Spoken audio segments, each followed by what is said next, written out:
વંદે શ્રી પુરુષોત્તમં ચ પરમં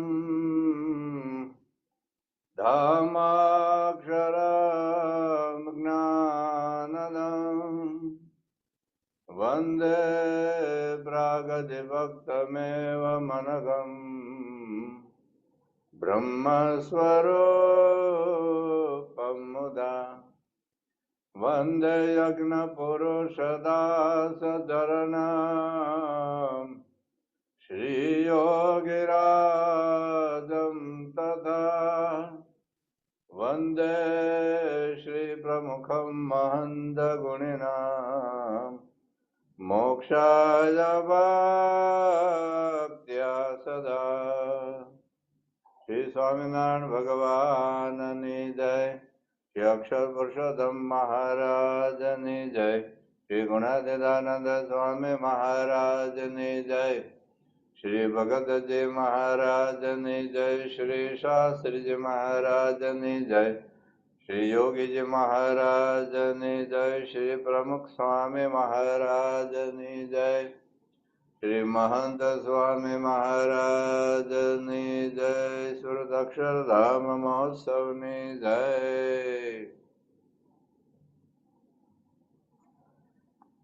સ્વામિનારાયણ હરે વચનામૃત ગરડા મધ્યનું 13મું તેજનું. સ્વામિનારાયણ સંવત 1878 શ્રાવણવદી અમાવાસ્યાના દિવસ સ્વામી શ્રી સહજાનંદજી મહારાજ શ્રી ગરડા મધ્ય દાદા ખાચરના દરબારમાં શ્રી વાસુદેવ નારાયણના મંદિરની ઓસરીએ ચાકડા પર વિરાજમાન દાદાના ધોળો ખેત પહેર્યો હતો તથા ધોળી ચાદર ઓઢી હતી અને મસ્તક ઉપર શ્વેત પાક બાંધી હતી અને પોતાના મુખારવિંદની આગળ મુનિ તથા દેશ દેશના ભક્તની સભા ભરાઈને બેઠી હતી. પછી શ્રીજી મહારાજે પોતાના 2 ભુજ ઊંચા ઉપાડીને સર્વેને છાના રાખ્યા ને પછી પોતાના મુખારવિંદની આગળ સ્તુતિ કરીને બેઠા એવા જે સંત પ્રત્યે શ્રીજી મહારાજ એમ બોલતા હે સંતો, જે મોઢેરાઓને વાતમાં સમજતા હોય આગળ બેસો. ને એક વાત કરું છું તે સર્વચિત્ત તેને સાંભળજો ના. જે મારે વાત કરવી છે તે કઈ ધંભે કરીને નથી કરવી તથા માને કરીને નથી કરવી તથા પોતાની મોઢે વધારવા સારું નથી કરવી. એ તો એમ જાણીએ છીએ જ્યાં સર્વે સંત તથા ભક્ત છે એમાંથી જે વાત કોઈને સમજાય જાય તો તેના જીવનું અતિ રૂડું થાય તે સારું કરીએ છીએ.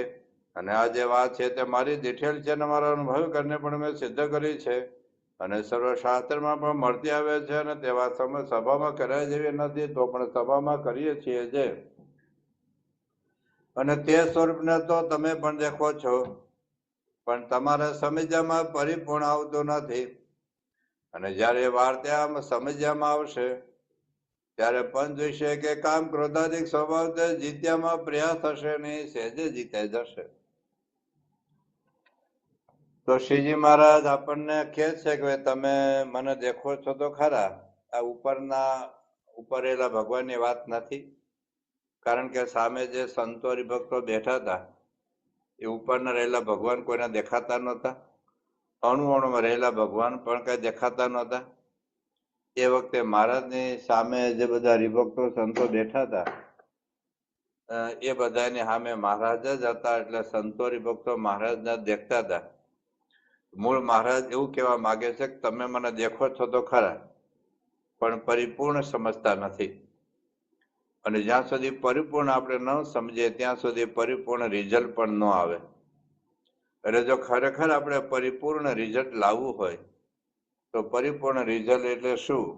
તો સ્વભાવ દોષો વાસનાથી આપણે મુક્ત થઈએ, દેહ ભાવથી આપણે મુક્ત થઈએ.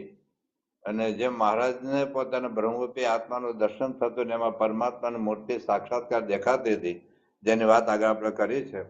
એવી જ રીતે આપણને પણ આત્માનું બ્રહ્મરૂપે દર્શન થાય અને એમાં આપણને ભગવાનની મૂર્તિ સાક્ષાત્કાર દેખાય. આવી વાત મહાદેવ પ્રથમનો 20મું પ્રથમ 23 મધ્ય 8 મધ્ય 62 આ બધા વચરામૃતમાં વાત કરી છે. અને મારે કે ત્યાં સુધી જ્ઞાન યજ્ઞનો અવધિ આવ્યો જાણું એટલે ત્યાં સુધી બાકી છે, જ્યાં સુધી આપણે આત્માને પરમાત્માનો સાક્ષાત્કાર ના થાય ત્યાં સુધી. અને એમાં મૂળ કારણ મહારાજ એવું નથી કહેતા કે તમે દાન ઓછું આપો છો, ધર્માદ ઓછો આપો છો, ઓછી તપ કરો છો, ઓછી માળા કરો છો, અથવા દંડવત કરો છો, ઓછી પ્રદક્ષિણા ફરો છો, અથવા તમે સાધુ ન થઈ ગયા. આવું કોઈ કારણ મહારાજ બતાવતા નથી. મહારાજ એક જ કારણ બતાવે છે કે તમે જે સ્વરૂપને દેખો છો એને પરિપૂર્ણ સમજતા નથી. તો થોડુંક તો સમજો છો, પણ પરિપૂર્ણ સમજવામાં કઈ કઈ બાબત આવે એની વાત આપણે સમજી રહ્યા છીએ. તો એમાં પહેલી વાત આપણે જોયું કે મહારાજ સર્વોપરી સર્વ અવતારના અવતારી છે એ પ્રકારનો નિશ્ચય. પછી નિશ્ચયમાં મહાત્મ્ય ઉમેરવાની વાત આવી.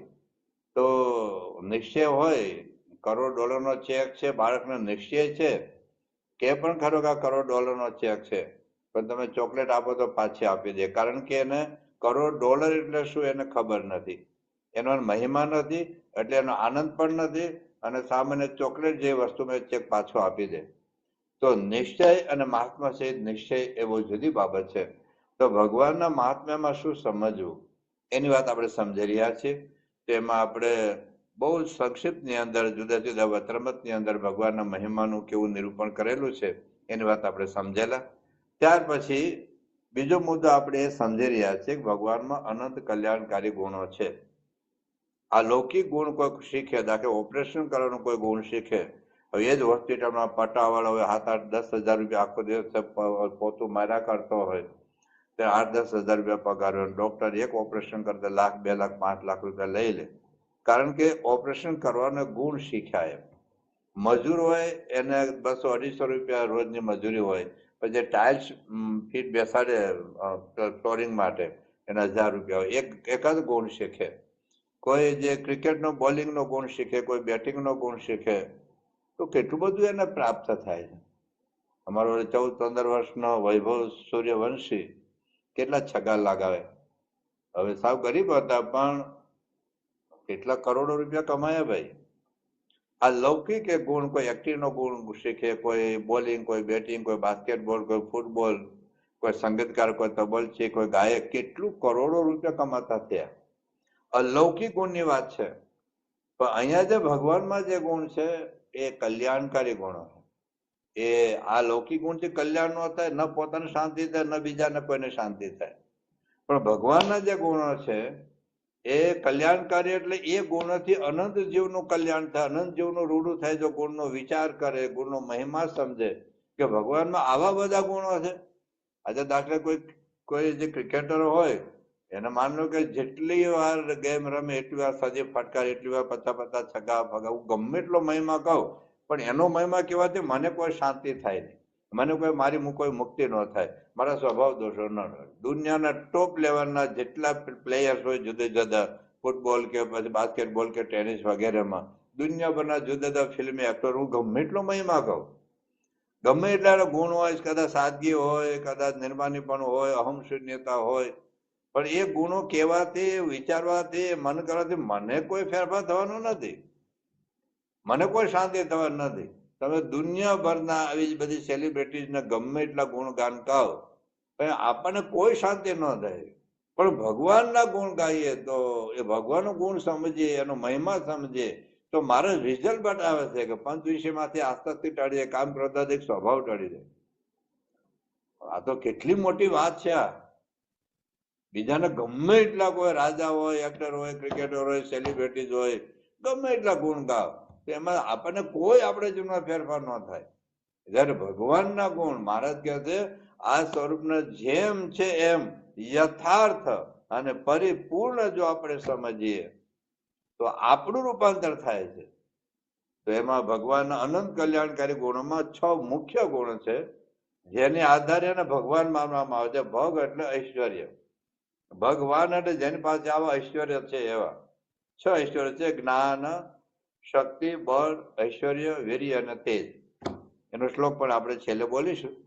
તો આ પ્રકારના જે ગુણો છે ભગવાનમાં છે, અને અક્ષરબ્રહ્મ બે જ માય પર તત્વ છે, અક્ષરબ્રહ્મ અને પરબ્રહ્મ. આ બધા જ ગુણો અક્ષરબ્રહ્મમાં પણ છે અને પરબ્રહ્મમાં પણ છે.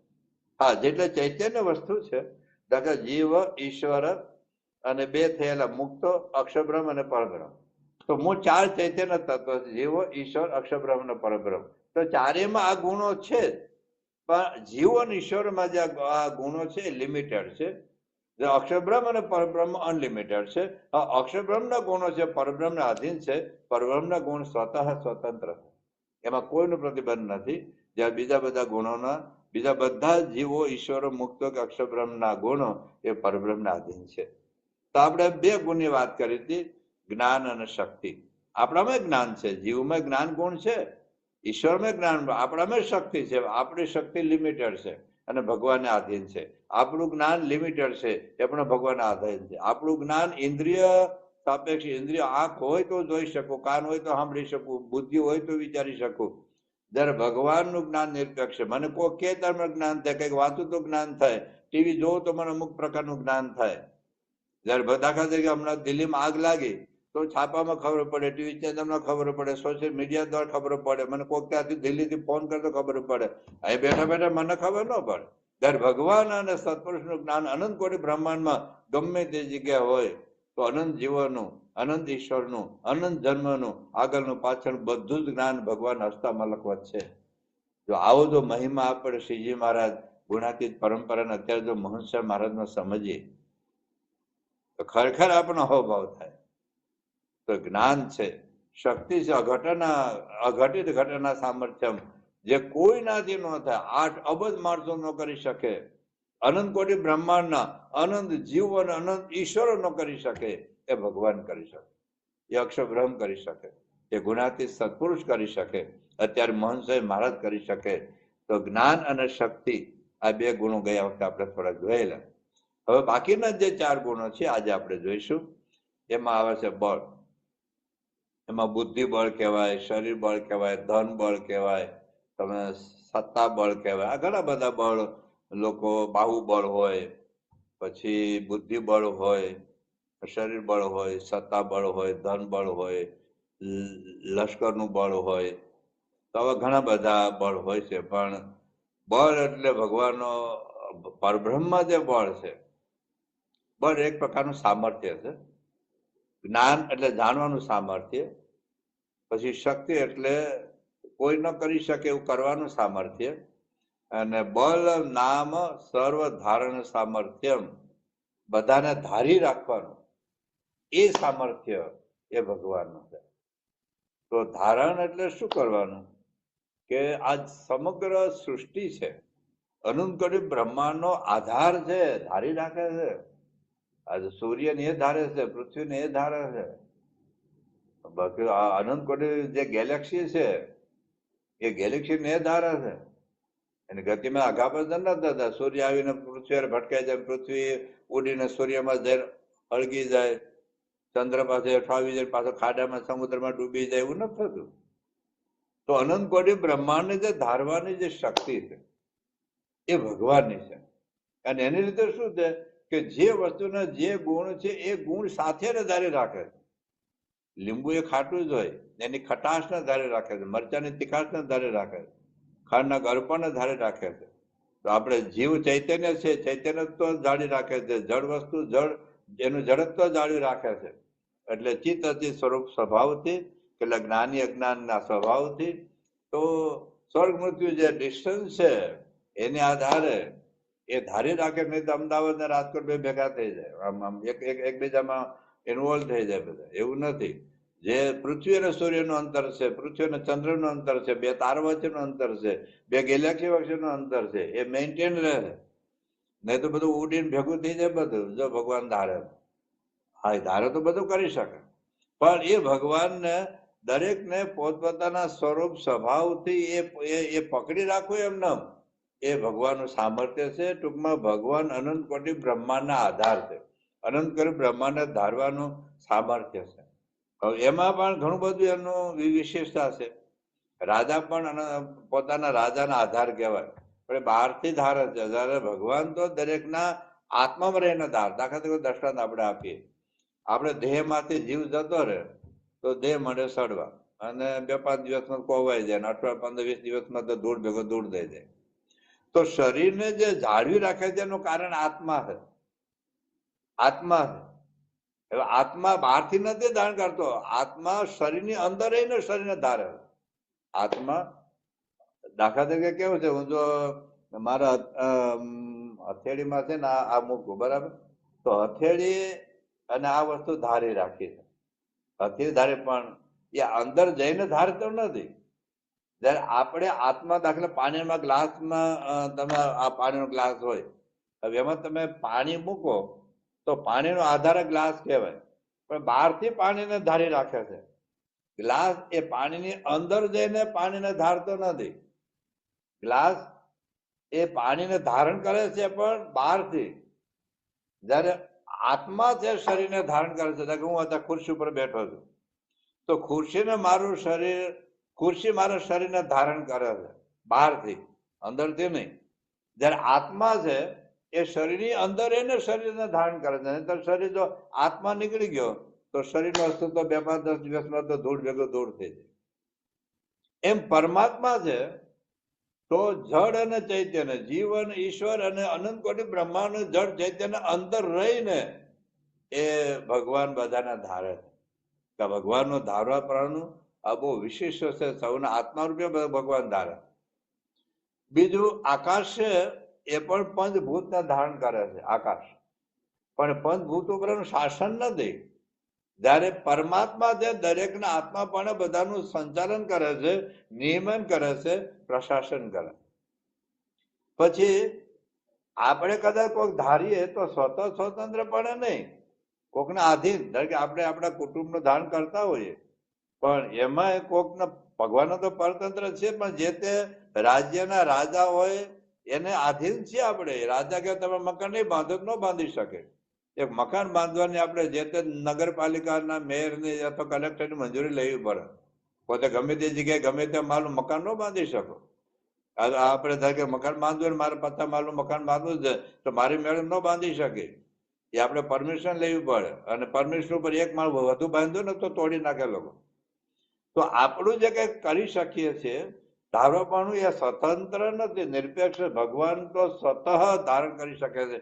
એને કોઈની મદદની જરૂર નથી, કોઈના આધારની જરૂર નથી, કોઈની પરવાનગી લેવાની જરૂર નથી. બીજું, આપણે કંઈક ધારીએ તો આપણને થાક લાગે. દાખલા તરીકે આ એક વસ્તુ છે ને, આમ તો બહુ ઓછું વજન છે આનું, પણ તમે ઓમ બહુ ભાર ન લાગે, પણ ધારો કે તમે 2 કલાક ધારી રાખો તો હાથ થાકી જાય. બોલો. અને આખો દિવસ આપણે ધારી શકીએ? હાથ થાકી જાય. 1 કિલો, ધારો કે 1 કિલોનું હોય તરબૂચ હોય, 1 કિલોનું તરબૂચ હોય, એ આપણે ધારી શરૂઆતનો વાંધો ન આવે. 1 કિલો તરબૂચ આપણે 2 કલાક આમ પોળો હાથ કરીને મૂકી રાખવો હોય ને તો થાકી જાય. કે 10 કિલોનું માથે વજન હોય, શરૂઆતના 5-10 મિનિટમાં ખબર ન પડે, પણ 10 કિલોનું વજન તમે 5 કલાક ધારી રાખવું હોય, અથવા તો 2 દિવસ ધારી રાખવું હોય, અઠવાડિયું ધારી રાખવું હોય, મહિનો ધારી રાખવો હોય તો થાક લાગે આપણે. ભલે 10 કિલો જ વજન હોય, 1 કિલો વજન હોય, બધા અઠવાડિયું ધારી રાખો તો આપણે થાકી જઈએ, આપણે પરિશ્રમ પડે. ભગવાન તો અનંત કોટી બ્રહ્માંડ ધારે છે, એને થાક નથી, કોઈ પ્રકારનો કંટાળો નથી. અત્યારે આપણે જોઈએ દાખલા તરીકે આ પ્રેક્ટિકલી જોઈએ, અત્યારે મહંત સ્વામી આખી સંસ્થાનો આધાર છે, લાખો હરિભક્તોનો આધાર છે, આ 1200-1300 સંતોનો આધાર છે, આટલા બધા મંદિરોની પ્રવૃત્તિ ચાલે છે. અત્યારે કેટલા બધા શિખરપ્રદ મંદિરના કામ ચાલે છે. તમે ભુજ ગણાવો, ભુજનું ચાલે છે, મોરબીનું ચાલે છે, સુરેન્દ્રનગર ચાલે છે, ઉના ચાલે છે, પછી અમરેલી ચાલે છે, અમદાવાદમાં જગતપુર ચાલે છે, સુરતમાં અક્ષરધામનો મહા મોટો પ્રોજેક્ટ ચાલે છે, એવી રીતે પેરિસનું ચાલે છે, એવી રીતે જોહાન્સબર્ગ ચાલે છે, એવી રીતે સિડની ચાલે છે. આજે આટલી જ મને ખબર, બાકી નાના મોટા મંદિર તો કેટલી જગ્યાએ ચાલતા, કેટલી જગ્યાએ સ્કૂલો ચાલે છે, હોસ્પિટલો ચાલે છે, છાત્રાલયો ચાલે છે. આ તો નવા બાંધકામની વાત કરું છું. અત્યારે BFS સંસ્થામાં નવા બાંધકામ, કોઈ જગ્યાએ ભોજનશાળા ચાલતી, કોઈ સ્કૂલ, કોઈ જગ્યાએ હાઈસ્કૂલ, કોઈ હોસ્પિટલ, કોઈ જગ્યાએ તમે સભા મંડપ. અત્યારે ત્યાં સુરતમાં 20,000 માણસો બેસી શકે એવો એશિયામાં ફર્સ્ટ નંબર આવો સભા મંડપનું બાંધકામ ચાલે છે. એવી રીતે ત્યાં અટલાદરામાં પણ બહુ મોટો સભા મંડપ ચાલે છે. આટલું બધું પાછું મહંત સ્વામીની નજર નીચે ચાલે છે, એની સલાહ લઈને ચાલે છે, એની સાથે મિટિંગો ચાલે છે, ક્યાંથી કેવી રીતે ફંડિંગ લાવવું બધું જ એના પર છે, બધું જ. પણ છતાંય મહંત સ્વામીને કાંકરી જેટલો ભાર નથી. બાપા બોલેલા દિલ્હી અક્ષરધામ વખતે એક સાથે વાત કરી કે આટલા પથકોકને આપી દે ને તો છાતીના પાટીએ બેસી જાય તૈયાર છે, તોય કારણ કે મને કાંકરી જેટલો ભાર નથી મારી છાતી ઉપર, શાસ્ત્રીમાં યોગી બાપાની દયાથી. તો આટલી બધી સંસ્થા ચલાવે છે, આજે 92-93 વર્ષ ઉંમરે ને થાક નથી, કંટાળો નથી, મૂકી દો મન થતું ચાલે એક કોણા બેઠા બેઠા ભજન કરીએ, કશું થતું નથી. આપણે તો સમયામાં અઠવાડિયું થાય ને તાર આમ સમય વખતે થાક ન લાગે, પછી થાક બહુ લાગે. મનસા મહારાજ આટલું વિચરણ, આટલી પધરામણી, આટલી મિટિંગમાં આટલું કાર્યક્ષમ, પણ એમ થતું નથી ચાલો હવે આપણે આ સંતો આપણે વ્યવસ્થા કરીએ હવે બાપા આરામ કરો એટલે અંદર તો મિટિંગ પત્ર લખવાનું બધું ચાલુ જ હોય છે. બધું આપણે કહે ને અઠવાડિયામાં એક દિવસ સોમવારે સ્વામી આરામમાં હોય છે, અથવા તો એકાદશી કે બારસના દિવસે સ્વામી આરામ નથી હોતો. ગોદડું તાણીને હુઈ નથી રહેતા આખો દિવસ. આખી સંસ્થાનું સંચાલન મિટિંગો બધું થાય, અંદર ચાલે. આપણે ચંદ્રગ્રહણ 2-3 વખત આવ્યા ને તો ચંદ્રગ્રહણ બાપા સભામાં છેલ્લી 1 કલાક આવે, પણ 3-4 કલાક તો મિટિંગો તો રૂમની અંદર ચાલતી જ હોય, બધું એક પછી એક એટલે આટલું બધું ધારણ કરે છે. આ તો આપણે પ્રેક્ટિકલ અનુભવાય છે. પ્રમુખ સાહેબ આપણે જોયું હતું, મહંત સાહેબ આપણે જોઈએ છે, તો આ એક એમનો વિશિષ્ટ ગુણ છે કે આટલું બધું ધારવા છતાં એને કોઈ પ્રકારનો થાક નથી, કંટાળો નથી, કોઈ જાતનું એને હવે મૂકી દેવાનું મન થતું નથી. તો આ રીતે ભગવાનનો જે આધારપણું છે એ પરિશ્રમ વગર છે, કોઈના આધાર વગર છે, સ્વતંત્રપણે છે અને સહજ સ્વાભાવિકપણે. જેમ આપણે ઊંઘવું એક સહજ સ્વાભાવિક છે, જેમ કે મીઠાની ખારશ એક સહજ છે એમની સાથે, એમ ભગવાનનો જે આ ગુણ બધાને ધારણ કરવાનો ગુણ એમના સહજ અને સ્વાભાવિક છે. તો જગતના આધાર એ ભગવાન છે. એ વાત મહારાજે ઘણા બધા વચનામૃતમાં વાત કરી છે. પ્રથમનું 52 વચનામૃત છે, પ્રથમનું 72 વચનામૃત છે, લોહીનું 13મું વચનામૃત છે, મધ્યનું 3જું વચનામૃત છે, મધ્ય 17મું વચનામૃત છે, મધ્યનું 53મું વચનામૃત છે અને અમદાવાદનું 4થું વચનામૃત. આની અંદર એક જ વાત લખી છે કે ભગવાન અનંત કોટી બ્રહ્માંડના આધાર છે. અમદાવાદનું 4થામાં લખ્યું મહારાજે કે પરબ્રહ્મ છે તો અક્ષરાતીત છે, અંતર્યામી છે, અનંત કોટી બ્રહ્માંડના આધાર છે. આપણે એક ઘરના આધાર હોય, 2-5 છોકરાને પરણાવવા ભણાવવા તો થાકી જઈએ, એક છોકરો હોય તો થાકી જઈએ છે, તો 2-3 4-5 ને ભણાવવા પરણાવવા એ બધાને ધંધે સેટઅપ કરવા આપી દઈએ છે આપણે. તો ભગવાન તો અનંત કોટી બ્રહ્માંડના આધાર છે. એ વાત મહારાજે મધ્યના 53માં પણ વાત, અનંત કોટી બ્રહ્માંડ એટલે ખાલી વસ્તુ નથી, પણ અનંત કોટી બ્રહ્માંડમાં રહેલા જીવો, ઈશ્વરો એ બધાના એ આધાર છે. તો બ્રહ્માના કાળ મધ્યના 3જામાં પણ બ્રહ્મ તો પરબ્રહ્મ છે, તો બ્રહ્મના પણ આધાર છે. અક્ષર બ્રહ્મના પણ આધાર એ પરબ્રહ્મ છે, એના કારણ છે, નિયંતા છે અને પ્રેરક છે. તો આ રીતે ભગવાન એ સર્વના આધાર છે. આ પ્રકારનો ગુણ એ શ્રીજી મહારાજે વાત કરી છે. હવે એ ભગવાન મહારાજ પોતે પોતાનો નિર્દેશ આપીને વાત કરે. પ્રથમ 78મું વચનામૃત છે, એમાં જો ભગવાન છે અને પોતે પ્રત્યક્ષ શબ્દ વાપરીને પોતે જગતના આધાર છે એ વાત મહારાજ પ્રથમ 78માં વચનામૃતમાં કરે છે. એ આપણે મહારાજના પોતાના શબ્દો આપણે વાંચીએ.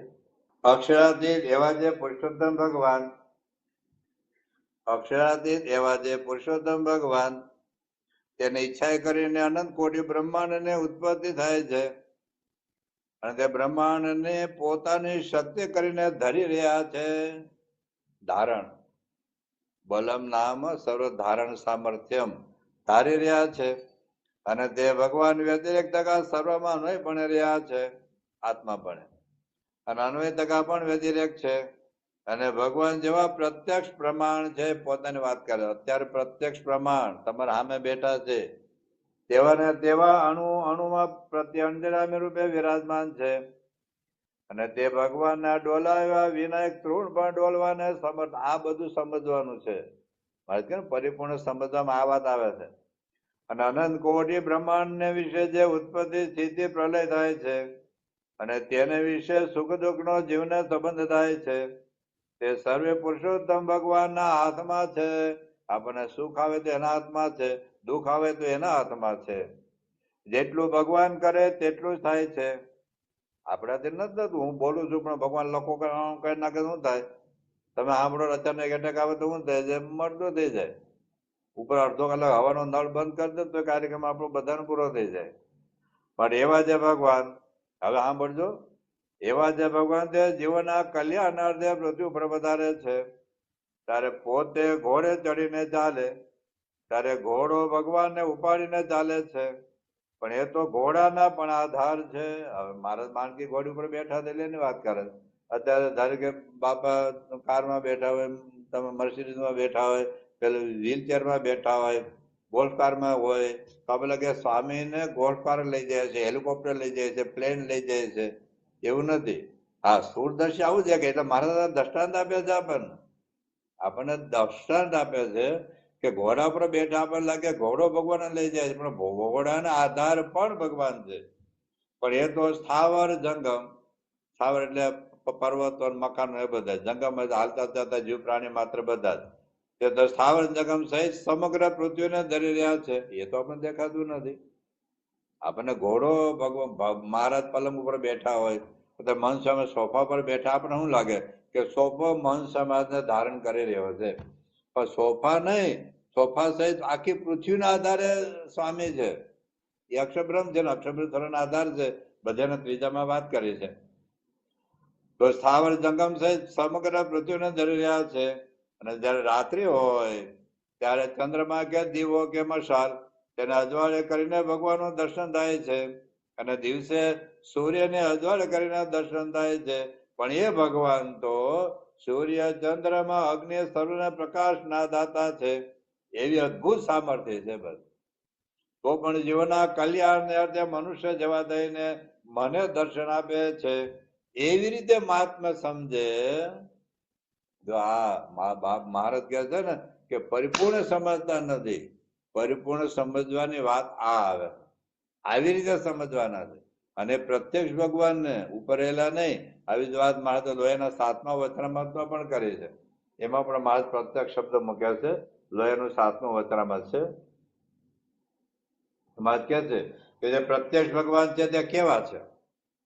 કેટલી અદભુત વાત છે આપણા સંપ્રદાયની વાત. અણુમાં રહેલા ભગવાન વાત મહારાજ નથી કરતા. જે પ્રત્યક્ષ ભગવાન તે કેવા છે, તો 8 પ્રકારની જે વ્યાપ્ય પ્રકૃતિ, એટલે પૃથ્વી, જળ, તેજ, વાયુ, આકાશ ને બધું, અને તેને વિશે વ્યાપક એવા જે ચૈતન્ય પ્રકૃતિ, એટલે જીવાત્મા, ઈશ્વરાત્મા અને અક્ષરાત્મા. ચૈતન્ય પ્રકૃતિ તે બે ના આધાર છે. એટલે આપણે દેહ ના આધાર તો આત્મા છે, પણ દેહ ના આત્મા બે નો આધાર પરમાત્મા, બે નો આધાર પરમાત્મા છે. તો જળ પ્રકૃતિ એટલે આપણો દેહ, ચૈતન્ય પ્રકૃતિ એટલે આપણો આત્મા. તો દેહ નો આધાર તો આત્મા છે, પણ આત્માનો આધાર પણ પરમાત્મા છે. તો ભગવાન સર્વના કારણ છે, સર્વેના આધાર છે.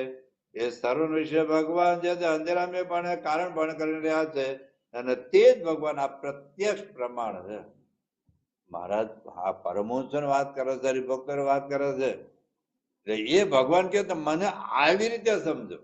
ખાલી મારું નામ સહજાનંદ સ્વામી છે, મારું નામ સ્વામિનારાયણ ભગવાન છે, મને કોઈ ઘનશ્યામ મહારાજ કહે છે, મને કોઈ નીલકંઠ કહે છે, તો ખાલી તમે નીલકંઠ કહો, ઘનશ્યામ મહારાજ કહો, કે શ્રીજી મહારાજ કહો, હરિકૃષ્ણ મહારાજ કહો, સ્વામિનારાયણ ભગવાન કહો, પણ એ ખાલી નિશ્ચય નહીં, પણ આવી રીતે મારો મહિમા સમજો. અત્યારે આપણે પૂછ્યું તમે ગુરુ કોણ, તો કે મહંસા. તો મહંસા એટલું તો નામ ખબર જ છે. અથવા તો શબ્દ સમજે આપણે કે અક્ષરબ્રહ્મ પણ છે. કોઈ શબ્દથી બોલી કે એમાં મહારાજ રહ્યા છે, પણ કયા મહારાજ, કેવા અક્ષરબ્રહ્મ? તો અનંત કોટી બ્રહ્માંડના બધાના આધાર, બધાને ધારણ કરવાનું સામર્થ્ય ત્યાં ભગવાનમાં. તો બળ, તો જ્ઞાન, શક્તિ, બળ, અને ચોથો ગુણ છે ઐશ્વર્ય. ઐશ્વર્ય પણ એક પ્રકારનું સામર્થ્ય. જો બધું અંતે સામર્થ્ય આવે છે. જ્ઞાન એટલે એક જાણવાનું સામર્થ્ય, શક્તિ એટલે કોઈ ન કરી શકે કરવાનું સામર્થ્ય, બળ એટલે બધાને ધારવાનું સામર્થ્ય, અને ઐશ્વર્ય એટલે ઐશ્વર્ય નામ સર્વ નિયમન સામર્થ્ય. બધાનું નિયમન કરવું, બધા ઉપર નિયંત્રણપણું, બધા પર પ્રશાસકપણું, બધા પર શાસન કરવાપણું, એ સામર્થ્ય છે. તો નિયમન, પ્રશાસન, પ્રેરણા, પ્રવર્તન આ બધું જ ભગવાનને આધારિત છે. એટલે ભગવાનને નિયંતા કહેવાય, એટલે ભગવાનને નિયામક કહેવાય, એટલે ભગવાનને પ્રશાસક કહેવાય, એટલે ભગવાનને પ્રશાસતા કહેવાય. એને લીધે જ એને ઈશ કહેવાય, એને લીધે જ એને ઈશ્વર કહેવાય, એને લીધે જ એ પ્રેરક કહેવાય. એ સર્વેશ્વર કહેવાય, પરમેશ્વર કહેવાય, સર્વેશ કહેવાય. કારણ કે ભગવાન ઈશ એટલે શાસન કરવું, નિયમન કરવું એટલે એને નિયંતા કહેવાય. તો પરમાત્મા જે પરબ્રહ્મ પુરુષોત્તમ નારાયણ છે તે જળ ચૈતન્ય બધી જ વસ્તુનું નિયમન કરે છે. અનંત કોટી બ્રહ્માંડ, અનંત જીવો, અનંત ઈશ્વરો, અનંત કોટી મુક્તો અને અક્ષર બ્રહ્મ એ સર્વેનું નિયમન કરે છે, બધા ઉપર શાસન કરે છે, બધા ઉપર પ્રશાસન કરે છે. અને એનું પ્રશાસન બનવું એટલે બહારથી ને યાદ રાખો. અંત તમે ઘરના પિતા હો તો દરેક દીકરા દીકરીઓમાં અંદર પ્રવેશ કરીને નિયમન નથી કરતા, બહારથી આગો પાછું થપ્પડ મારો. તો બહારથી આપણે ડારો દઈએ, ગુસ્સે થઈએ તો પેલા છોકરાઓ શાંત થઈ જાય. તો કંપનીનો ડાયરેક્ટર હોય, સીઈઓ હોય, એમડી હોય, એ આગો પાછો થાય તો એને કંપનીમાં કાઢી મૂકે. એટલે બધા ગભરાતા ફરે ભાઈ આપણે તો નોકરી મળતી નથી, કાઢી મૂકશે આપણને. તો બહારથી નિયમન કરે છે કંપનીનું. વડાપ્રધાન કે રાષ્ટ્રપતિ બહારથી નિયમન કરે છે, અંદર નહીં. પણ ભગવાન માટે એવું કહેવાયું છે, અંતઃ પ્રવિષ્ટ શાસ્તા જનાનામ સર્વાત્મા. દરેકના આત્મા પણ રહીને આ પરમાત્મા બધાનું શાસન કરે છે, નિયમન કરે.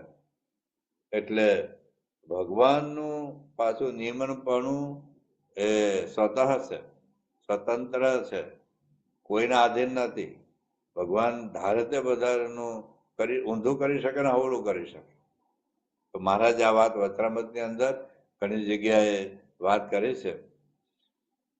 તો એમાં પ્રથમ 7મો વચરામૃત છે. મહારાજ શું કહે છે કે અક્ષર બ્રહ્મ, ઈશ્વર, જીવ, માયા અને માયાના કાર્ય જનન બ્રહ્માંડ તેમને વિશે શ્રી કૃષ્ણ ભગવાન અંતર્યામીપણે કહેવા અને નિયંતા પણ નિયંતા છે બધાને.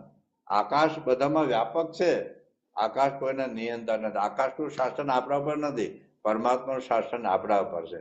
એ પુરુષોત્તમ નારાયણ સર્વેના સ્વામી છે, અનંત કોટી બ્રહ્માંડના રાજાધિરાજ છે. ગામનો સરપંચ એ ગામનો રાજા, બાજુ ગામમાં ન હાલે.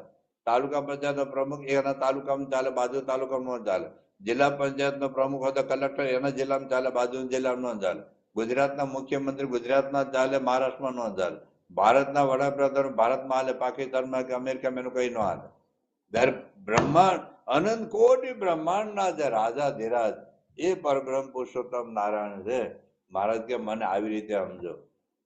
એક બ્રહ્માંડના રાજા એટલે ખાલી પૃથ્વી પરનો એક રાજા નથી, આખી પૃથ્વી પરના જેટલા દેશો છે બધા દેશનો એક રાજા છે.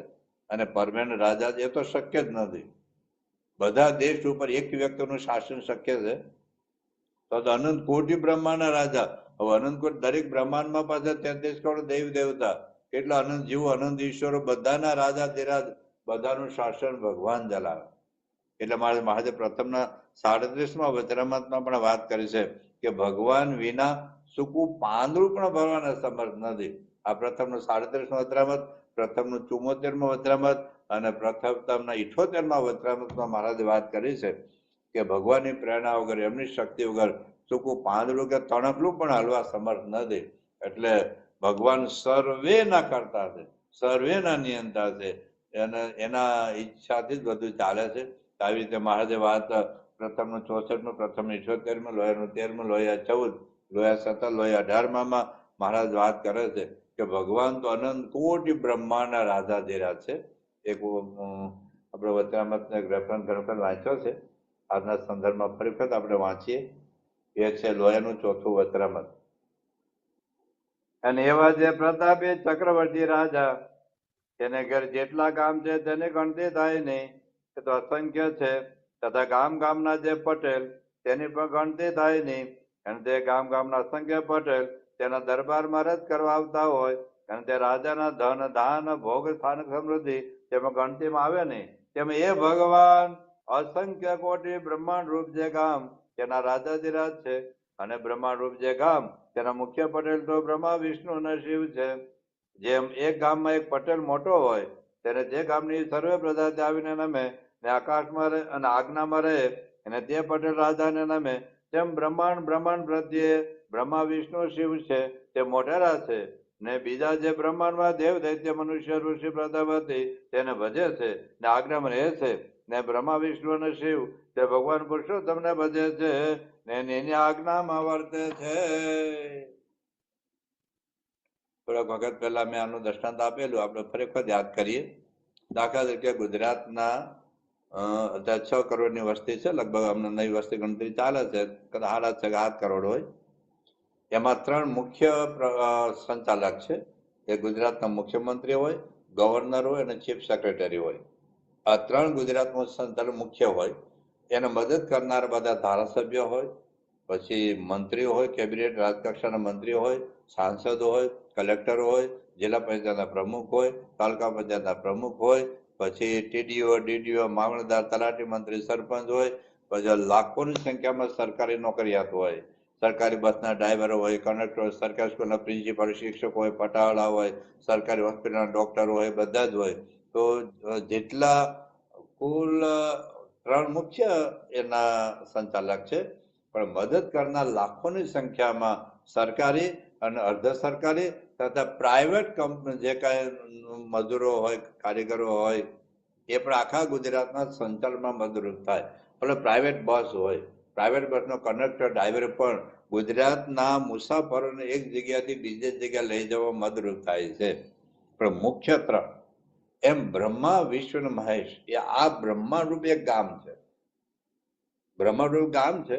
એમ આ બ્રહ્માંડમાં 3 મુખ્ય છે. બ્રહ્મા એ ઉત્પન્ન કરે, વિષ્ણુ પાલન કરે અને શંકર ભગવાન સંહાર કરે. પણ એની સાથે 33 કરોડ દેવી દેવતાઓ છે, જે આ બ્રહ્માંડના સંચાલનમાં મદદરૂપ થાય છે.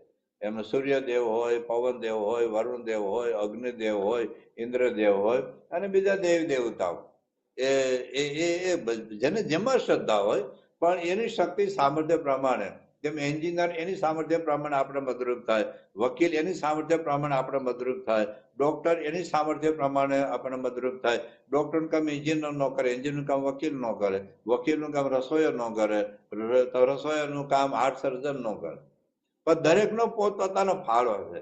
એમ આ બ્રહ્માંડમાં 33 કરોડ દેવી દેવતાઓ છે અને પોતપોતાનો ફાળો છે. પોતપોતાની શક્તિ અને સામર્થ્ય પ્રમાણે આ મનુષ્યને મદદરૂપ થાય. પણ આવું એક બ્રહ્માંડ છે. એવા બીજા બ્રહ્માંડ પણ આવી જ રચના છે. જેમ ગુજરાતમાં મુખ્યમંત્રી, ચીફ સેક્રેટરી અને ગવર્નર. હવે મહારાષ્ટ્રમાં પણ મુખ્યમંત્રી, ગવર્નર, ચીફ સેક્રેટરી નામ જુદા હોય, પણ હોદ્દો હરખો જ હોય. કલેક્ટર છે કે ભાવનગરના કલેક્ટર ને જુનાગઢના કલેક્ટર ને અમદાવાદના કલેક્ટર, વ્યક્તિ જુદી હોય, પણ કલેક્ટર હોદ્દો સરખો જ હોય. એમ બ્રહ્માંડમાં બ્રહ્મા, વિષ્ણુ, મહેશ 3 મુખ્ય છે. દરેક બ્રહ્માંડમાં 3 હોય. આ બ્રહ્માંડના બ્રહ્મા જુદા, બીજા બ્રહ્માંડના બ્રહ્મા જુદા, ત્રીજા બ્રહ્માંડના બ્રહ્મા જુદા.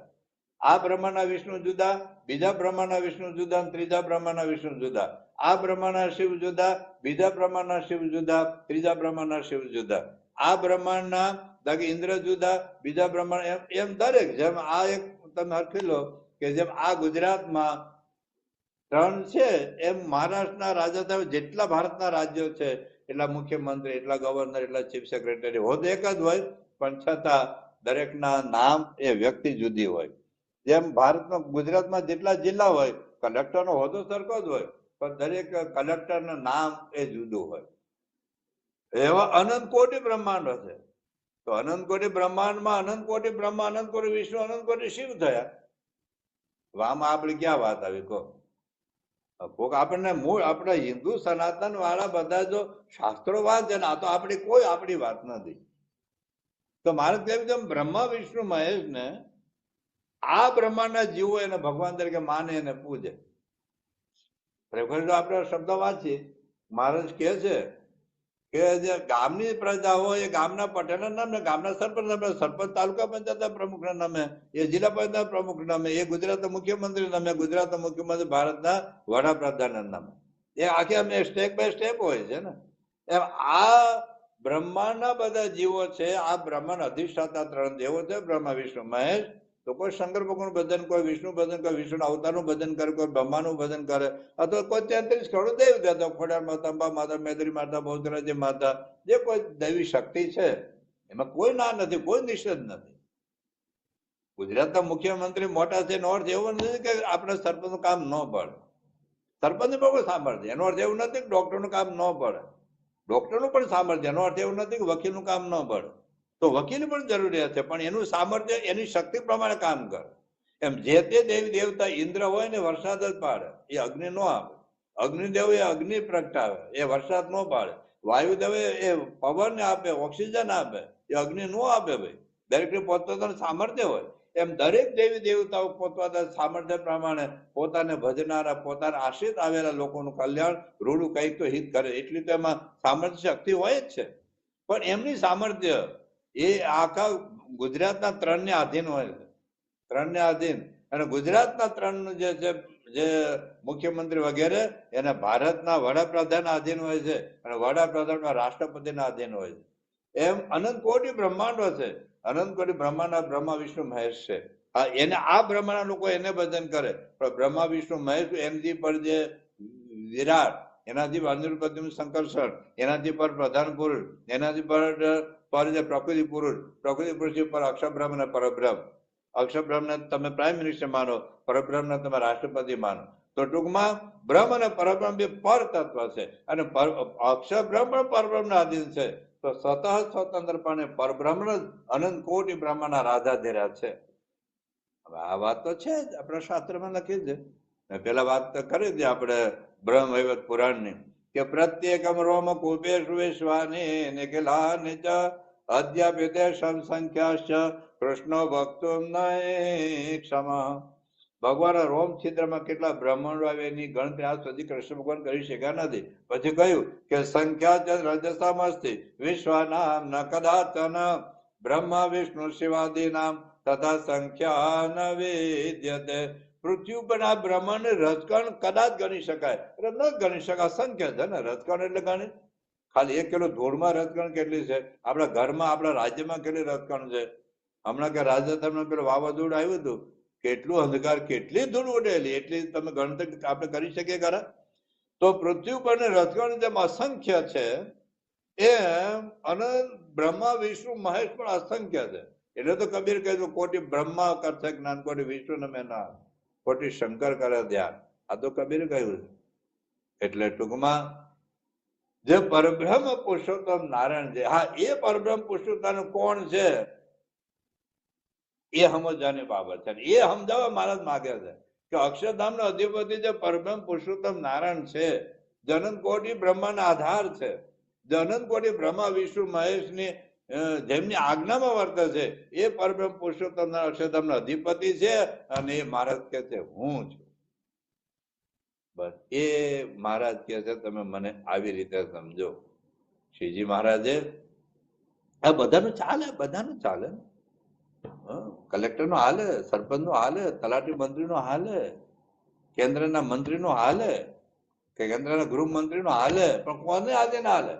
મહારાજે મધ્ય 21માં વચનામૃતમાં આને એક બહુ અદભુત વાત કરી છે. મધ્ય 21માં વચનામૃત છે.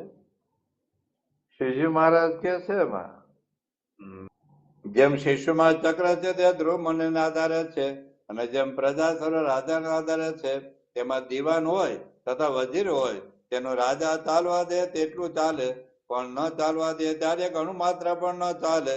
તેમ દેશ, કાળ, કર્મ, માયા તેનું પરમેશ્વર ચાલવા દે તેટલું ચાલે, પણ પરમેશ્વરના ગમતા બાર અણુ માત્ર પણ ન ચાલે. માટે સર્વ કરતા તો પરમેશ્વર જ છે. એટલે ગુજરાતના મુખ્યમંત્રી હાલે, ગવર્નર હાલે, ક્યારે હાલે? વડાપ્રધાન રાષ્ટ્રપતિ કહે તો, પ્રતિબંધ મૂકે તો કશું ન કરી શકે. ગામના સરપંચ રાજાનો હાલે ક્યાં સુધી? ગુજરાતના મુખ્યમંત્રી કે ત્યાં એક ધારો પસાર કરી દે તો સરપંચ, તલાટી મંત્રી, કલેક્ટર, કશું કલેક્ટર બધા હાથ જોડીને ઉભા હોય. કોની સામે? મુખ્યમંત્રી સામે. અને ભારતના બધા જ મુખ્યમંત્રી હાજર ઉભા હોય કોને સામે? વડાપ્રધાન. તો આ પરબ્રહ્મ જે છે પુરુષોત્તમ નારાયણ, એનું ધાર્યું થાય છે, બીજા કોઈનું ધાર્યું થતું નથી. એટલા માટે મહારાજે 2 વચનામૃતમાં વાત કરી છે. મધ્યનું 66મું વચનામૃત છે, અને અંત્યનું 32મું વચનામૃત. મહારાજ કહે છે દેવો પણ ભગવાનની આજ્ઞામાં રહે છે. ભગવાન તો અતિ સમર્થ છે, તેની આજ્ઞા વિશે બ્રહ્માદિક દેવો પાડે છે. જે આ 45 આવ્યું કે બ્રહ્મ શિવ, બ્રહ્મા વિષ્ણુ અને શિવ એ પરબ્રહ્મ પુરુષોત્તમ નારાયણની આજ્ઞા પાડે છે. તો એ કાળ, કર્મ, માયા જે કાંઈ છે એ ભગવાનની આજ્ઞામાં વર્તે છે. અને તેના 32મા વચનામૃતમાં પણ મહારાજ આ વાત કરી છે કે કાળ હોય, માયા હોય, બ્રહ્મા હોય, શિવ, સૂર્ય, ચંદ્રમા એ આ મોટા મોટા સમર્થ હોય એ પણ ભગવાનની આજ્ઞા પાળે છે. તો ભગવાન તો અનંત કોટી બ્રહ્માંડના આધાર છે, અનંત કોટી બ્રહ્માંડના નિયંતા છે, અને એ ભગવાન પ્રત્યક્ષ હું છું એ વાત મહારાજે પ્રથમના સર્વના નિયંતા છે. 78મા વચનામૃતમાં પણ મહારાજે આ વાત કરી છે. લોહીના 7મા વચનામૃતમાં પણ મહારાજે આ વાત કરી છે. અને તેના 38મા વચનામૃતમાં પણ મહારાજે આ વાત કરી છે કે એ જે તમારા ઈષ્ટદેવ છે, અક્ષરાદિક સર્વના નિયંતા છે. અને તેના 38મા વચનામૃતમાં મહારાજે આ વાત આપણને સમજાવી છે. એટલે આટલી વાત આપણે સમજ્યા. આ છે એમનું ઐશ્વર્ય. નિયમન પણ એમાં પણ એને કોઈ કંટાળો નથી. આપણા કુટુંબમાં એક દીકરો હોય ને એકને 5 દીકરા હોય ને એકને 10 દીકરા દીકરી હોય તો સંચાલન કરવું, નિયમન કરવું અઘરું છે ને. એક જ લોહી હોય, એક જ દૂધ હોય, એક જ દાવણ હોય, એક જ ફળિયામાં ઉતરેલા હોય, છતાં 2-5 દીકરા દીકરી હોય તો કંટ્રોલ કરવો કેટલો અઘરો છે. પણ મહંત સાહેબ મહારાજ આટલા બધા હરિભક્તો, 1 લાખથી વધારે કાર્યકર્તાઓ, આટલા સંતો આ બધું નિયમન કરે. જુદા ગામના, જુદી જ્ઞાતિના, જુદા મા બાપના, જુદી ખોપડીના, જુદા મગજના, જુદા વિચારના લાખો કાર્યકર્તાઓને 1 રૂપિયો પગાર આપતા નથી મહંત સાહેબ મહારાજ. અને છતાં લોકો સામેથી કામ કરે, પૈસા આપીને કામ કરે. કોઈ કંપનીમાં ભલે 10,000 એમ્પ્લોઈઝ હોય, 1 રૂપિયો પગાર ન આપો કેટલા દિવસ કામ કરે? ત્યાં 1 રૂપિયો પગાર ન આપો. કંપની એપલ કંપની હોય કે પછી ગૂગલ કંપની હોય, એમેઝોન કંપની હોય, 1 પણ રૂપિયો પગાર ન આપે કેટલું કામ કરે? પગાર આપે તો કામ નથી કરતા. બસ તો પૂરી પ્રમાણિકતાથી કામ કરનારા બહુ ઓછા હોય છે. જયારે BFS ના લાખો કાર્યકર્તા, 1 લાખથી વધારે કાર્યકર્તાઓ છે, બધા જૂના નવા બધા આપણે ગણીએ ને. 1 મિનિટ કથા ચાલે પછી તો 10 મિનિટ પછી મળજો. ત્યાં હિંચકા પર બેસો, મારી કથા ચાલે. તો અત્યારે લાખો હરિભક્તો છે એ બધાનું નિયમન કરે છે. એ બધાનું નિયમન ચાલુ કરવું, બધા નિયમન રાખવું એ બહુ અઘરું છે. અને છતાં એને લેશ માત્ર આ પ્રેમથી નિયમન કરે છે, શાસન કરે છે. તો આપણે મહંત સાહેબ મહારાજનો મહિમા આ રીતે સમજાય. પોતાના ઘરનો આપણે વિચાર કરીને 2-5 જણાને કંટ્રોલ કરવા, અથવા આપણે સત્સંગ મંડળમાં હોઈએ, આપણે નિરીક્ષક હોઈએ, આપણે નિર્દેશક હોઈએ, આપણે સંયોજક હોઈએ, અથવા જે તે મંદિરના આપણે ટ્રસ્ટી હોઈએ, અથવા જે તે મંદિરના કોઈ સંત કોઠારી હોય, તો પણ એ 2, 5, 25, 50 કુટુંબને સાચવવાના હોય, 10, 15, 20, 25 સંતોને સાચવવાના હોય, દરેકને રાજી રાખવાના હોય. કેટલું અઘરું પડે. તો મહંત બધાને રાજી રાખીને નિયમન કરે છે. બધા દાદાગીરીથી નહીં. કોઈને ધમકીઓ નથી આપતા કે તમે સેવા નહીં કરો તમને નરકમાં નાખી દઈશ, કરશું જ નહીં. 80,000 સ્વયંસેવકોને ભેગા કર્યા. અમેરિકાના રોબિન્સનનો ખાલી સ્વામી પત્ર લખ્યો અને બધું છોડીને અવતારીઓની સેવા કરવા માંડ્યા. અને એક પોતાના ધન્ય ભાગ્ય માને ને કે મને આ સેવા મળી, મને આજ્ઞા પાડવાની આ તક મળી. તો આ પ્રકારનું જે નિયમન છે ને, તો આવી રીતે ખાલી આપણે સમજીએ આપણે તો એનો મહિમા આપણને સમજાવી છે. પછી 5મો ગુણ છે વીર્ય. વીર્ય એટલે તાકાત છે, એક પ્રકારની શક્તિ છે, એક પ્રકારનું સામર્થ્ય છે. વીર્ય નામ અવિકારીત્વમ. વીર્યમ નામ અવિકારીત્વમ એટલે વિકારના ન પામે. આજે તમે સફરજન મૂકવું હોય ને, થોડા દિવસમાં પડી જાય. ટમેટું બગડી જાય, કેરી બગડી જાય, કોઈ પણ લોખંડને કાટ લાગે. તો આ બધી વસ્તુ વિકારી છે. આપણું શરીર છે પેલા આવડા હતા, ધીરે ધીરે મોટા થયા આપણે. પછી જો વાળ ધોળ આવી ગયા, કાન ઓછું સંભળાતું થઈ ગયું, આંખું ઓછું દેખાતું થઈ ગયું, શરીરમાં આપણે કરકલી પડી જાય, દાંતના ચોટા પડી જાય. આપણું શરીર, આ પૃથ્વીલોકનું પંચભૌતિક શરીર એ શિથિલ છે, વિકારને પામે. ભગવાનનો કોઈ વિકાર નથી. જેમ આત્મા અવિકારી છે એ પરમાત્મા તો સંપૂર્ણ અવિકારી છે. હા, આ લોકમાં આવે તો મનુષ્ય દેહ ધારણ કરે છે. બાળ, યુવાન, વૃદ્ધાવસ્થા દેખાય છે. મારે કે એ નટની માયા છે. આપણને દેખાય છે બધું સાચું નથી, નટની માયા છે. એની વાત આપણે આગળ કરી ગયા છે. તો ભગવાન તો સંપૂર્ણપણે નિર્લેપ છે. આપણે એક પણ વાત પેલી કરેલી કે ધારો કે ગટર ઉપરથી પવન પસાર થાય તો હવાને એ દુર્ગંધનો પાઠ લાગે, અને બગીચામાંથી હવા પસાર થાય તો એને સુગંધનો પાઠ લાગે. આકાશને ન દુર્ગંધનો પાઠ લાગે ન સુગંધનો પાઠ લાગે. આકાશ નિર્લેપ છે. એમ પરમાત્મા આપણા દરેકની અંદર રહેલા છે. ધારો કે સડેલું સફરજન હોય એમાં પરમાત્મા તો રહેલા છે, પણ એ સડેલા સફરજનની અસર પરમાત્મા ઉપર નથી. ગટર હોય એમાં પરમાત્મા તો વ્યાપકપણે રહ્યા છે, પરંતુ પરમાત્માને ગટરને દુર્ગંધનો કોઈ પાસ નથી. એટલે ભગવાન છે એ સંપૂર્ણપણે અવિકારી છે. સફરજનના ટુકડા થાય, શરીરના ટુકડા થાય, આત્માના ટુકડા ન થતા. તો આત્માથી પર જે પરમાત્મા એના તો ટુકડા થાય નહીં. કે મારો હાથ કપાઈ ગયો જુદો પડી ગયો, પણ આત્માના ટુકડા ન થતા. ઝાડને ડાળી કાપી નાખો, ડાળી જુદી થઈ ગઈ, ઝાડ કપાઈ ગયું, પણ ઝાડમાં આત્મા એમાં રહેલો આત્મા, અને આત્મા રહેલો પરમાત્મા. પરમાત્માનો કોઈ વિકાર નથી, એમાં કોઈ પ્રકારની વિકૃતિ નથી.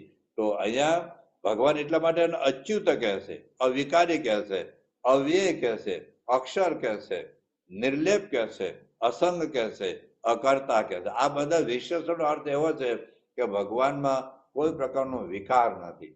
અવિકારીત્વમ નામ વીર્યમ. તો આ પ્રકારનું એક સામર્થ્ય, એક શક્તિ છે કે કોઈ પ્રકારના વિકારથી એને ક્રોધનો વિકાર નથી, માનનો વિકાર નથી, ઈર્ષાનો વિકાર નથી, અહંકારનો વિકાર નથી, મન કોઈ વિક્ષેપ થતું નથી.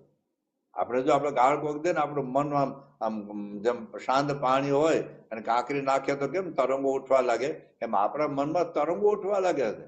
આપણે જોયું છે ગુણાતીતાન આટલું અપમાન થયું, ભગતમાં આટલું અપમાન થયું, શાસ્ત્રીમાં આટલું અપમાન, યોગી બાપા, પ્રમુખ સાહેબ, મહંત સાહેબ કેટલું બધું સહન કરવાનું, એના મનમાં કોઈ વિક્ષોભ જ નથી થયો. લાગ્યું જ નથી મારું કોઈ અપમાન કરે. ભગવાન સામને મારી નાખવા માટે તૈયાર છે. એટલે સુબાએ તો આખું ષડયંત્ર કરે, કેટલા દિવારો મારે પકડવા માટે વાતો કરતા, કેટલા માટે મહારાજને કે દાદા ખાન બેનો લઈને ભાગી ગયા છે, કેવી લોકો વાતો કરતા. આનંદમાં કેટલું ભયંકર અપમાન થયું સ્વામિનારાયણ ભગવાન, પણ છતાં મનમાં કોઈ વિકાર નહીં, કોઈ વિકૃતિ નહીં, કોઈ વિક્ષોભ નહીં, કોઈના પ્રત્યે ઈર્ષાનો ભાવ નહીં. ઈર્ષા આવે એ પણ એ પ્રકારનો વિકાર છે. આજે મહંત સ્વામી મહારાજની હાજરીમાં એના સંતો એના કરતા અદભુત પ્રવચન કરે, અદભુત કીર્તનો કરે, અદભુત તબલા વગાડે, અદભુત કારીગરી બતાવે, છતાં મહંતોને લેશમાંથી ઈર્ષા નથી, ઈર્ષાનો ભાવ નથી. આટલું બધું કરે પણ મેં કર્યું એવો વિકાર ઉઠતો નથી, વિકાર ઉઠતો નથી. આજે લાખ રૂપિયા બોલવા સહેલા છે, લાખ રૂપિયા લખવા અઘરા છે, લખાય પછી કમાવા અઘરા છે, અને કમાય પછી આપી દેવા અઘરા છે, અને આપી દીધા પછી ભૂલી જવું. તમે કોઈ મૂર્તિની સેવા કરી હોય અને એ મૂર્તિના દર્શન કરે તો આપણે આ મૂર્તિની સેવા મેં કરી. કોઈ મંદિરમાં પંખો આપ્યો હોય ને, આ પંખો મેં આપ્યો. કોઈ હોલ બનાવવા આપણે કહે તો વિશેષ સેવા કરીને આ મેં આ હોલમાં સેવા. આપણે ભૂલી શકતા નથી. સેવા કરી શકીએ $10 લાખ, $1 કરોડ, પણ ભૂલી જવો ને. જયારે પ્રમુખ સાહેબ, મહંત સાહેબ, ભગવાન પોતે એ ક્યારે કહેતા નથી કે મેં કર્યું છે, મહારાજ દઈ. આ સૂર્ય મેં બનાવ્યું, પૃથ્વી મેં બનાવી. કોઈ દિવસ મહંત સાહેબ, પ્રમુખ સાહેબ બોલ્યા નથી કે આ મંદિર મેં બાંધ્યું છે, હું નહોતો ન થાય. તો કોઈ અહંકારનો વિકાર નથી, માનનો વિકાર નથી, સ્વાદનો વિકાર નથી, કામનો વિકાર નથી, ક્રોધનો વિકાર નથી, ઈર્ષાનો વિકાર નથી. આ અવિકારીત્વ એ ભગવાનનો બહુ મહાન ગુણ છે. આપણી સાથે જે તુલના કરીએ ને ત્યારે ખબર પડે. આપણામાં તરત જ વિકાર ઉદ્ભવે, તરત જ. તમે જોજો આપણે આમ દાદરો ચડતા ને કોઈ જગ્યાએ હાંડવાની સુગંધ આવે ને આપણા મોઢામાં પાણી આવે. આપણને કોઈ બોલાવવું નથી કે તું આવીને હાંડવો ખાઈ જાય, છતાં આપણા મગજમાં એની અસર થાય છે. કોઈ પણ ખરાબ દ્રશ્ય જોઈએ તો આપણા મનમાં વિકારો ઉદ્ભવે છે. આપણને કોઈ ગાળો દે, કોઈક આપણું અપમાન કરે તો આપણા મનમાં વિકૃતિ, ગુસ્સો આવે છે. જયારે ભગવાનની મૂર્તિઓ તોડી નાખે, મંદિરો તોડી નાખે, એને કોઈ વિકાર નથી, કોઈ વિકૃતિ નથી, કોઈ ગુસ્સો નથી. તો ભગવાનમાં અવિકારીત્વ છે. એ આપણી સાથે ને એની સાથે તુલના કરી ત્યારે ખબર પડે કે કેટલા મહાન મહાન મહાન છે શ્રીજી મહારાજ, પ્રમુખ સાહેબ મહારાજ, મહંત સાહેબ મહારાજ. તો મહારાજ કે તમે આ રીતે મને સમજો. મને ખાલી સ્વામિનારાયણ ભગવાન છે તો બધું બરાબર છે, ગુણાન સ્વામી અક્ષરબ્રહ્મ છે તો બરાબર છે, મહંત સાહેબ મહારાજ સત્પુરુષ છે, ભગવાન પ્રગટ છે બરાબર છે. આવી રીતે અવિકારીત્વ તમે વિચાર કરજો. આપણે કોઈક વખાણ કરે, સારું પ્રવચન કર્યું, કોઈક વખાણ કરે, કીર્તન ગાયતું કોઈ વખાણ કરે, તમે ઘેર જઈને વખાણ કરો આજે કઢી બહુ મસ્ત બને છે, પછી જોજો કોઈક આપણા વખાણ કરે, સારો લેખ લખ્યો તો વખાણ કરે, પાર્કિંગની સારી વ્યવસ્થા કરી હોય, તરત જ એક તો આપણા મનમાં તો આવે છે કે મેં કર્યું, કરે નો વિચાર આવે, દબાવી રાખે. કોક આવીને 5 જણા વખાણ કરી જાય, 10 જણા વખાણ કરી જાય, 100 જણા વખાણ કરે તો લાગે કરું હું હોઉં તો હોવે. આટલા બધા વખાણ પ્રમુખ સાહેબ આજે હાજરીમાં થાય, મહંત આટલી જય બોલાય, આટલી વિડીયો પડે, આટલી ફોટોગ્રાફી થાય, આટલા લોકો દંડવત કરે, આટલા લોકોને આરતી ઉતારે, અને એની હાજરીમાં દુનિયાભરના મોટા મોટા લેવલ ઉચ્ચ કક્ષાના લોકો, સામાન્ય નહીં, બધા કોઈ ડોક્ટર હોય, એન્જિનિયર હોય, વકીલ હોય, કલેક્ટર હોય, ટીડીઓ હોય, ડીડીઓ હોય, રાષ્ટ્રપતિ હોય, વડાપ્રધાન, જેટલા સ્વામીને જુદા જુદા ધર્મના લોકો પણ સ્વામીને મળે, એની પવિત્રતા ઉપર, એની શુદ્ધતા ઉપર, એની નિર્માણ્યતા ઉપર, અહમ શૂન્યતા ઉપર કોઈ બોલ્યા વગર રહે નહીં. સ્વામીના દર્શન માત્ર કોઈને કેવી શાંતિનો અનુભવ થાય છે, લોકો બોલ્યા વગર રહે નહીં. અને છતાંય એમાં લેશ માત્ર અહંકારનો એક અંકુર ફૂટે નહીં, કોઈ વિકાર ન ઉદ્ભવે. એ કેટલી મોટી વાત છે. તો એ એવી રીતે ભગવાનને સમજો. હા, માણસો અક્ષરધામ બાંધવું એ મહાનતા છે, તો અક્ષરધામ બાંધ્યા પછી એનો અહંકાર નથી, એ મહાનતા, એ વધારે એ કોઈનો ન દેખાય. બાકી ઘણા મેં કર્યું, મારે થયું, હું કર્યું, હું નહોતો ન થાત, એવું બધું થયા કરતું. ગામનો સરપંચ હોય ને, હું સરપંચ થયા પછી પેલા સરપંચ કશું ન કર્યું, મેં કર્યા પછી આવું થયું.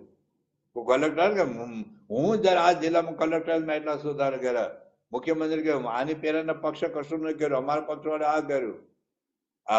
એમાંથી જ આપણે બહાર આવ્યા નથી દાદા. આ ભગવાન સત્પુરુષની આટલું બધું ભગવાન અનંત કોટી બ્રહ્માંડ બનાવ્યા એક સંકલ્પ માત્ર થી, ક્યારે બોલ્યા નથી, મારા સંગ્રહ ત્યાં જગત ચાલે છે. તો ભગવાનમાં આવા કોઈ પ્રકારનો સ્વભાવનો પણ કોઈ વિકાર નથી. તો અવિકારિત્વ નામ અવેર્ય. પછી છેલ્લો ગુણ છે તેજ. તેજ પ્રકાશ, તેજની વ્યાખ્યા છે તેજો નામ પરાભવ, પર અભિભવ સામર્થ્ય, બીજાને દબાવી દેવા, બીજાને એના તેજથી એને ઝાંખા કરી દેવા, એ સામર્થ્ય. એટલે ભગવાનનું એટલું બધું ઐશ્વર્ય છે, એટલું બધું સામર્થ્ય છે કે એની સામે આપણે હાવ તુચ્છ લાગીએ. એ રીતે ભગવાન કોઈને દાબી નથી દેતા, મારી નથી નાખતા, દબાવી નથી દેતા. જેમ બધા આતંકવાદી હોય બીજાને દબાવી દે, અથવા તો પેલા સરમુખત્યાર હોય ને, કોઈ પણ દેશના સરમુખત્યાર, જેમ આફ્રિકામાં ઈદી અમીન થયા, પછી એવી રીતે કોઈ ઇટાલીમાં બહુ વખત પેલા થયેલા સદામ હુસેન, બધા ભાતના હતા. એમાં અત્યારે પણ ઘણા બધા હોય છે જુદા દેશમાં, એને પૈસા વગર કશું ન થાય, એ સરમુખત્યાર કહેવાય, બધાને દબાવી જ રાખે. અત્યાર સુધી આપણે હતું તો આપણા ભારતનું એક રાજ્ય, હમણાં ભાજપની સરકાર આવી, સરમુખત્યાર સાહેબ, બસ એના વગર કેટલું બધું, હવે બધું બહાર આવે, હવે બધું જ બહાર આવે છે. હિન્દુ ઉપર જે લોકોએ અત્યાચાર કરેલા બધું જ બહાર આવે. પણ એમ ભગવાન એ રીતે કોઈને નથી દબાવતા, પણ ભગવાનનું સામર્થ્ય, જેમ કોઈને કરોડપતિ જોઈને આપણી ગરીબાઈ નો ખબર પડે, હું કેટલો ગરીબ છે. કોકના ધારે કે 5 કરોડની ગાડી જોઈને આપણી સાયકલ જોઈએ ને તો આપણને ખ્યાલ આવે કે ઓહો માર્કેટ કેટલો. એટલે એ રીતે પર અભિભાવ સામર્થ્ય, પોતાના સામર્થ્ય બીજાને ઝાંખા કરી દેવા, એ એનું સામર્થ્ય છે. એ જો નામ પર અભિભવ સામર્થ્યમ, એટલે પોતાના પ્રતાપ અભિભૂત કરી દેવા, પરાજિત કરવા, પોતાનો વશ કરી દેવા, એ પ્રકારનો એનો અભાવ છે.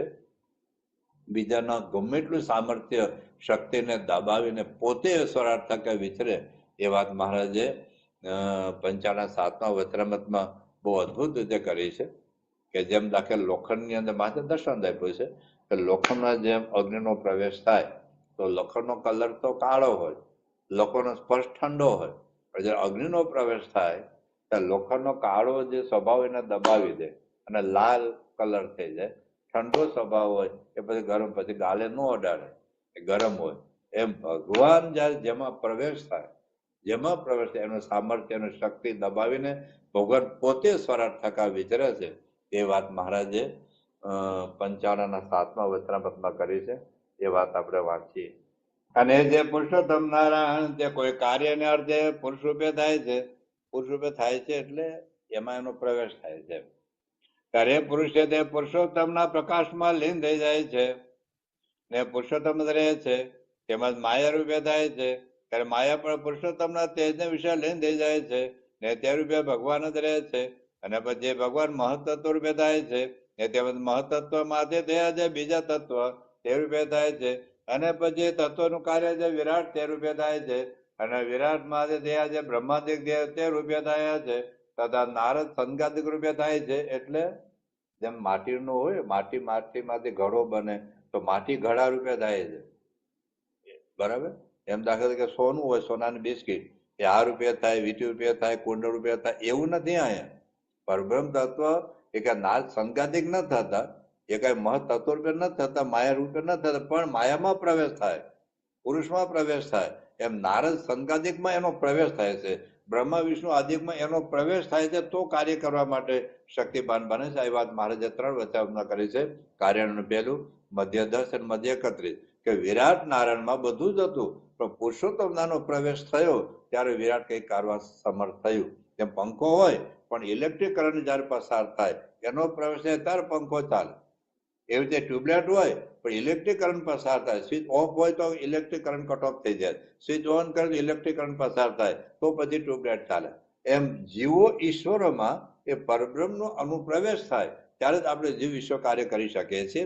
તો એ રીતે એ રૂપે થાય છે. તો નારદ સંગાતિક રૂપે થાય છે. એવી રીતે અનેક પ્રકારના કાર્યને અર્થે જેને જેને વિશે પુરુષોત્તમ ભગવાનનો પ્રવેશ થાય છે. જો પ્રવેશ, જેમ આપણે રૂમમાં આવીએ તો આપણે રૂમ જુદા છે, આપણે જેમ ગાડીમાં બેસીએ આપણે ગાડી જુદા છે. ઇલેક્ટ્રિક કરંટ વાયરમાં પસાર થાય તો ઇલેક્ટ્રિક કરંટ અને વાયર એ બે જુદા છે.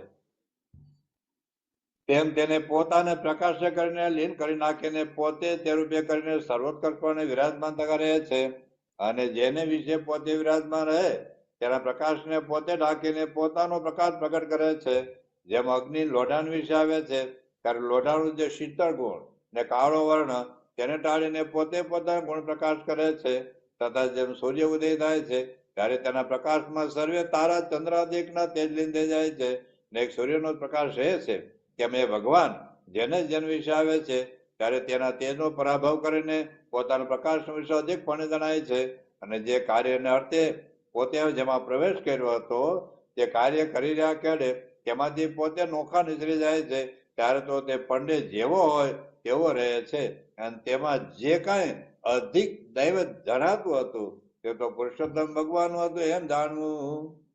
એટલે આ રીતે પુરુષોત્તમ નારાયણનું અનુપ્રવેશ એના પ્રભાવમાં આપણે જોયું હતું જયારે બાપા છે ને ત્યાં સારંગપુર હતા ને, છેલ્લા 4 વર્ષ સુધી સ્વામી ત્યાં સારંગપુર હતા, અને પછી પેલું સાયરન વાગતું હતું એટલે બધા જ બાપાના દર્શન કરવા માટે બધા ભેગા થાય.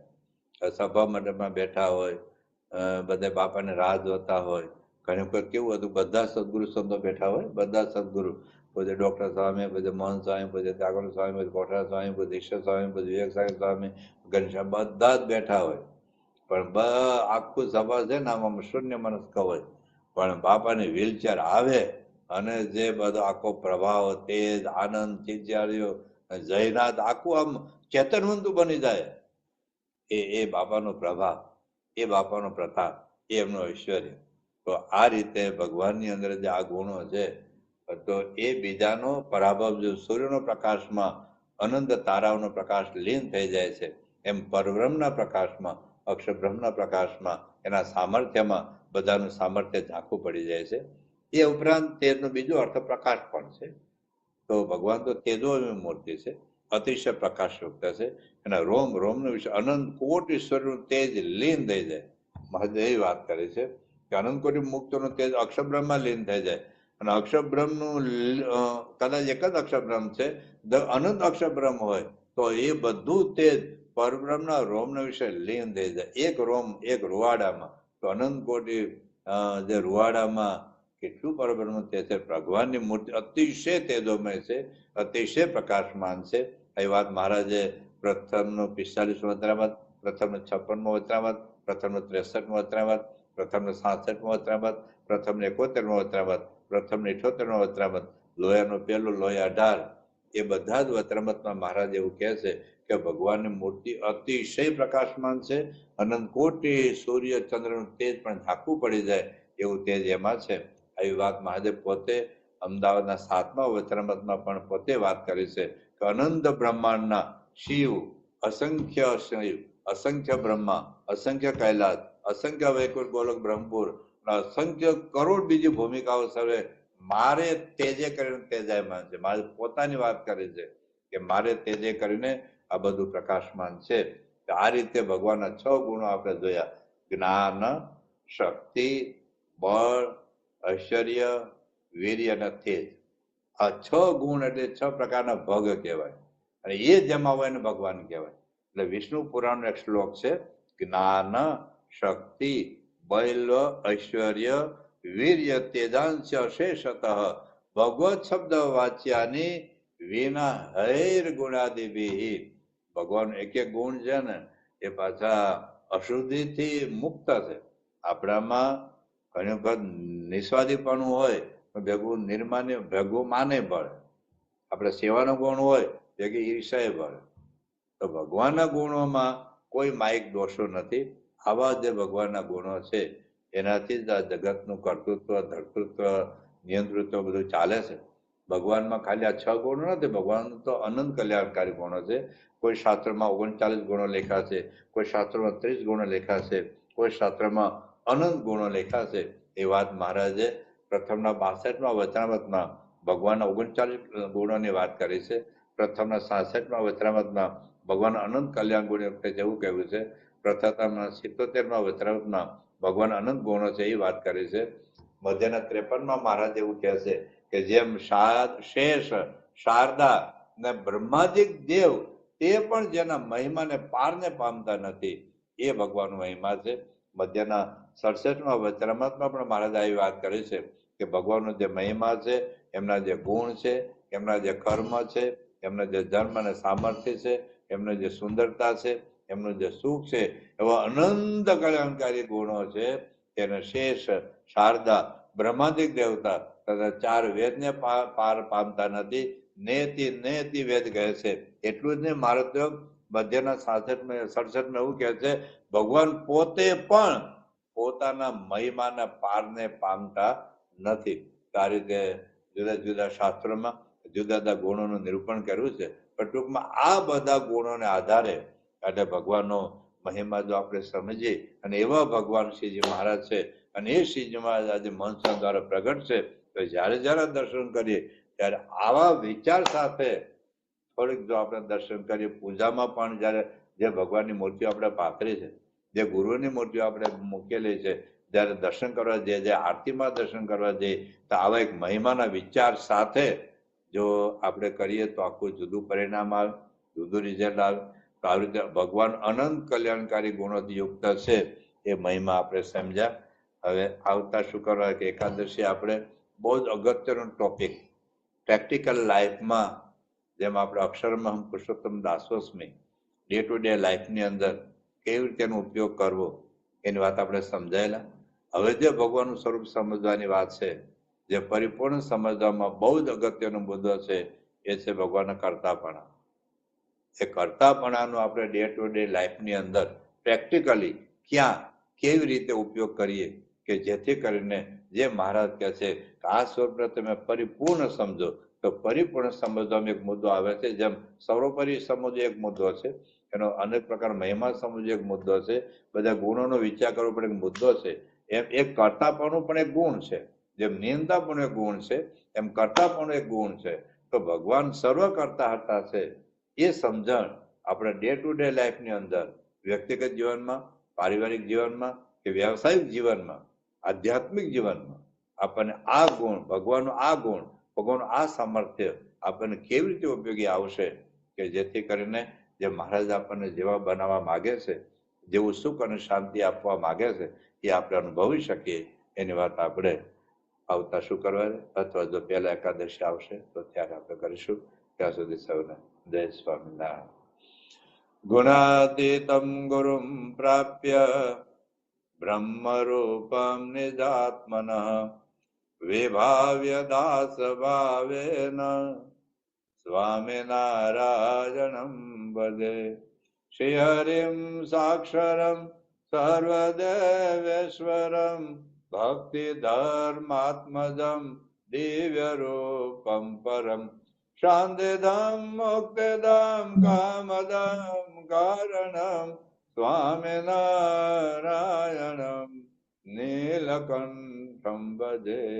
શ્રી હરિ